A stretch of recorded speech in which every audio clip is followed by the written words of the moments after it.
Đó. Good morning.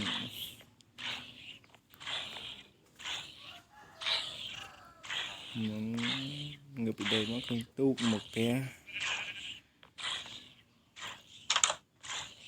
Đi sờ sùm bí keo keo kha. Tiếng thơ ca cho tao bình lịch mơ đi mơ thằng mình ấy.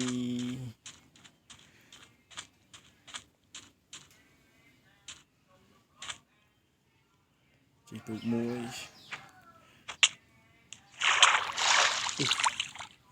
Cái vai.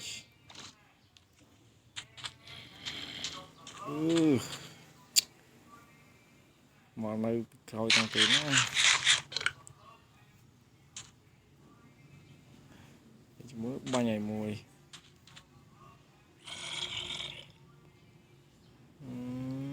Khui. Ngóp. Quạt.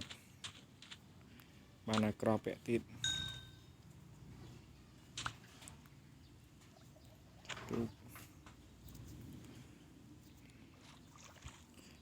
Krong sen.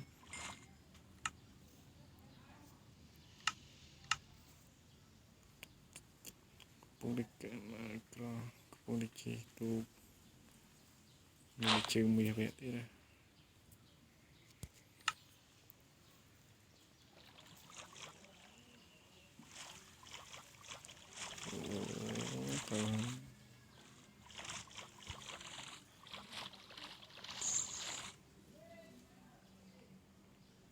Chung tới đấy.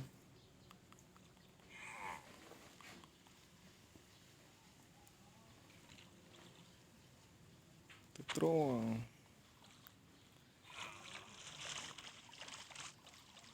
Ini kamera.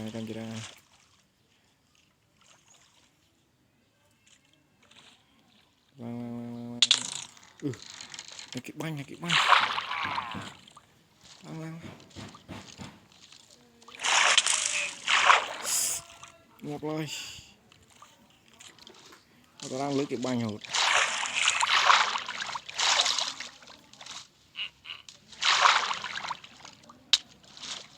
Wow. Kẹt phọt đi. Cái banh. Sanvas Beidron này. Bài men.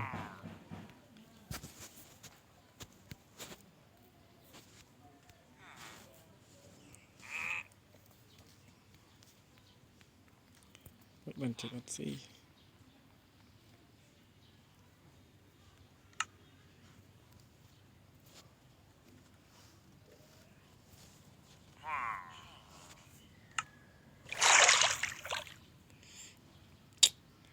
Chấm mưa rồi.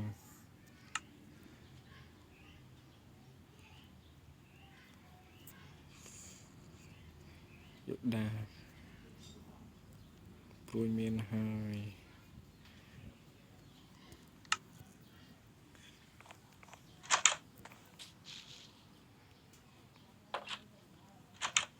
Tụt mới xem.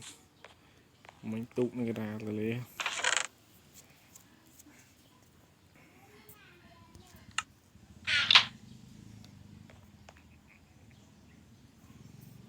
Tụt.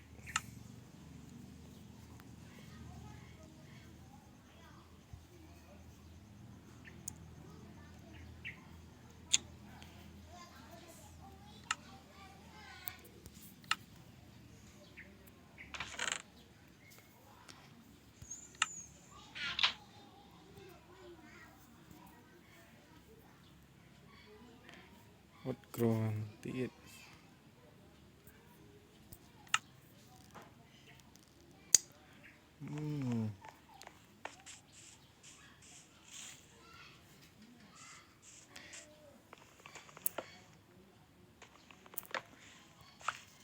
Bí gron này từ tụ.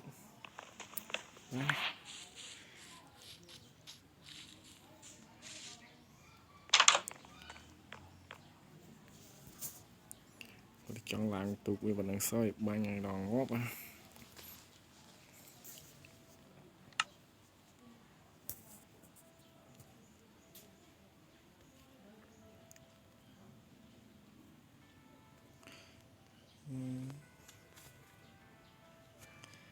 yes bạn tụt ơi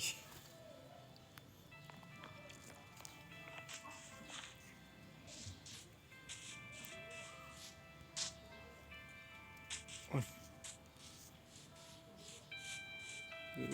cho là bò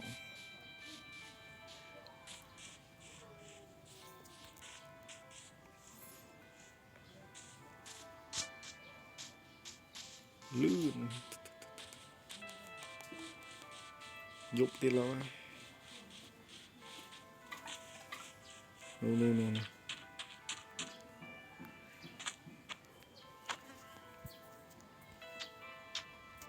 yes lo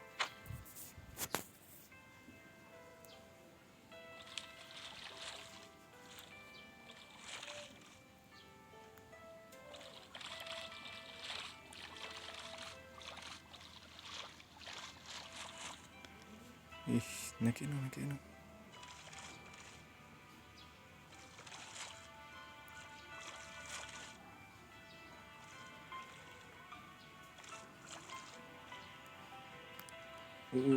cầm thang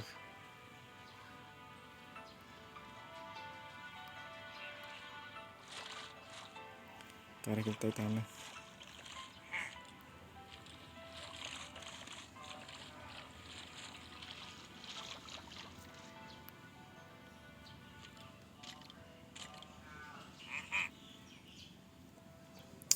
mình play chỗ tiếp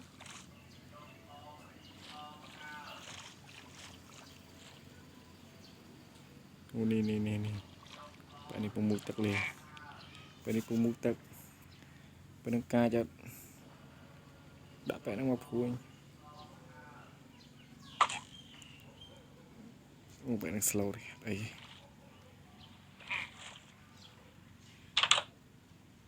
dạ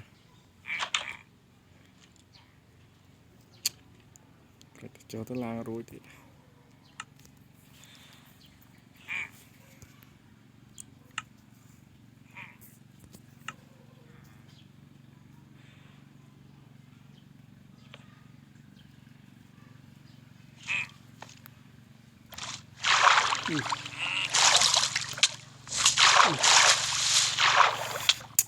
bà em thì đang cái banh cái đây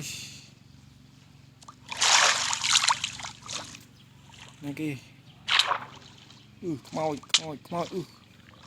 nghe chưa lướt ra đôi tiết bì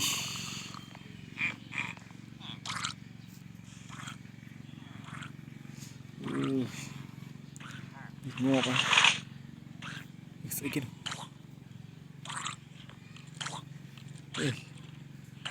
chỉ là tụ bò what là cái tô bị còi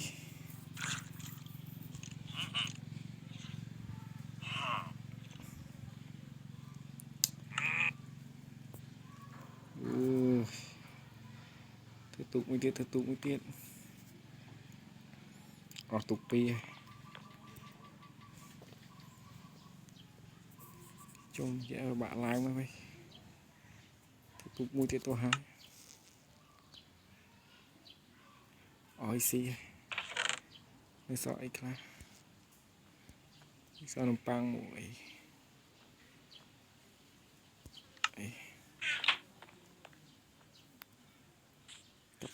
cấp trụ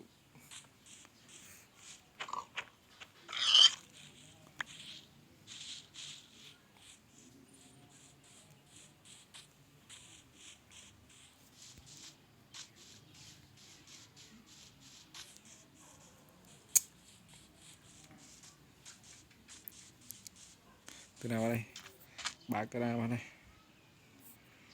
từ nào này này chung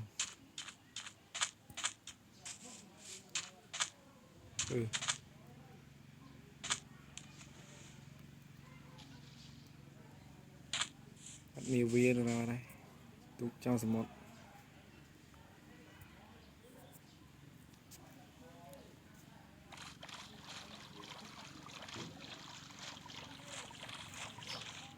cái nào này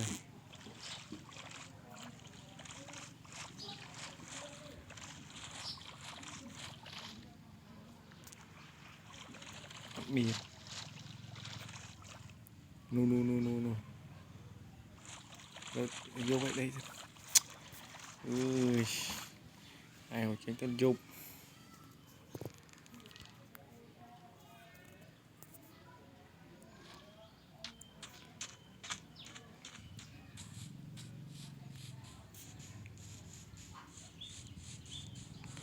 còn để cho tụi nó không mau xoa cô mối à sùng bị mọi tắc nè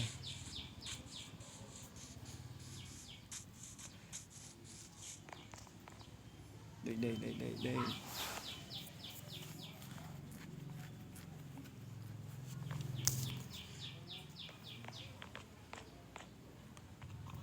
mình thì đang bị banh cái này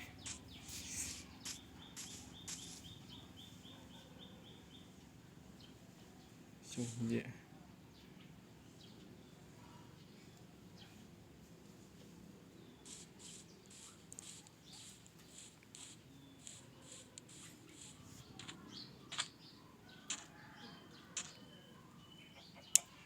chừng bữa tại sao đấy cho tầm đấy đừng có quay tầm luôn